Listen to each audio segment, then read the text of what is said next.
This is a 172-page Huawei Internet document written in 2015. It was leaked in 2018. The document is entitled VCM, Video Content Management, Operation Guide. It was used to train the Chinese regime's internet police on how to monitor, analyze, and process video content in real time. The police were expected to send out alerts if they found anything suspicious. It is a standard operation for China's Golden Shield project, one function of which is to block access to sensitive information, and the Skynet system, used for surveillance of the whole society. Huawei has also played an extensive role in building and upgrading China's Great Firewall, and it continues to function as a core technology and equipment provider for all of China's surveillance apparatus. According to Huawei's official website, among more than 100 clients who are using Huawei's video cloud service, over half of them are local police departments, prisons, and police schools. Huawei also publicly announced that they will undertake the construction of more than 30 safe cities across the country. A safe city is the local public security's urban surveillance system.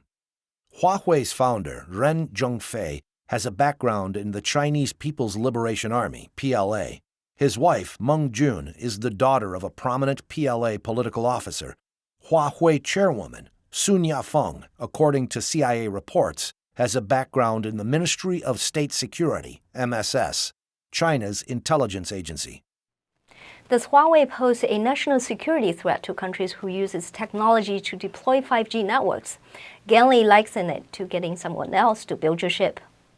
If somebody builds your ships and they know where the welds are, where the hinges of the doors are, what the weak structural points are, what the strong points are, where you can flood, where you can't, where the engine room is, how it operates, what temperature the engines can max out at, when do things start breaking, what are the vulnerabilities? If you're the shipbuilder and you know those things, you know things about that ship, that network, that even the ship owner doesn't know.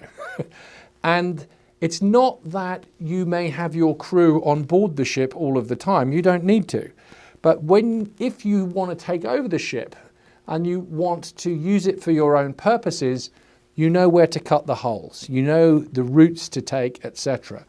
It's a simplistic way of explaining it, but it's just as you asked the question. The equipment, the software, the technology over which all of this information runs, whoever controls the supply, the architecture, the maintenance, who's providing the equipment, they know where the weaknesses are, they know where the strengths are, they know how to compromise those networks when and where they want to. Besides government-level security, could the privacy of ordinary consumers also be compromised on the Huawei 5G network? I had this discussion with senior investigative reporter Joshua Phillips from the Epoch Times. If a country uses Huawei technology and equipment for their 5G deployment, besides national security implications, what impact will it have on ordinary consumers? Basically, 5G technology would give the Chinese Communist Party, or say Huawei, them through Huawei, access to an electromagnetic spectrum that is able to, say, access or compromise any device within that field. I mean, similar to Wi-Fi in your home, right? Any device within that field is able to, say, access that Wi-Fi network.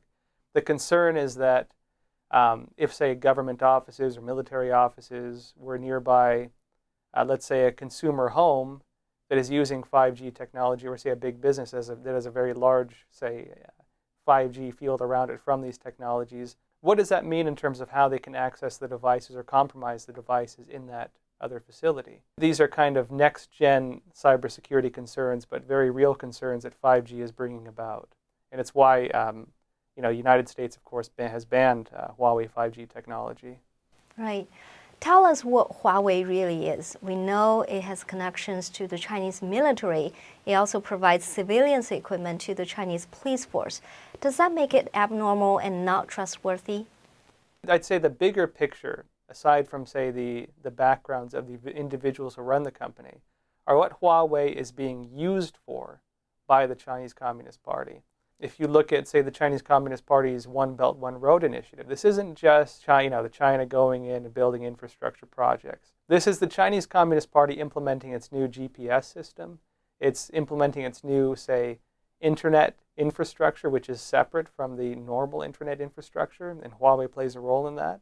And it's also implementing social control systems, things like similar, I'd say, to the social credit system, things similar to the Great Firewall and the Golden Shield. And keep in mind, Huawei is involved in both the Great Firewall and the Golden Shield. Huawei plays a key role in these totalitarian technologies that these countries where China's doing these infrastructure projects can turn on if they wish. So China is not using Huawei as just a normal company. For the Chinese Communist Party, Huawei is a key foundation for its broader objectives in spreading the China model. And this is a totalitarian communist system that looks to use, say, high technology to, I mean, if you look at the social credit system, monitor your every online purchase, monitor every friend you make, look at what your social connections are, what your beliefs are, what are your political views, and it will judge you and rate you and give you a citizen score based on these things. And your freedom in that society or your oppression in that society are going to be determined by your rating. China is exporting this technology, and Huawei plays a role in it.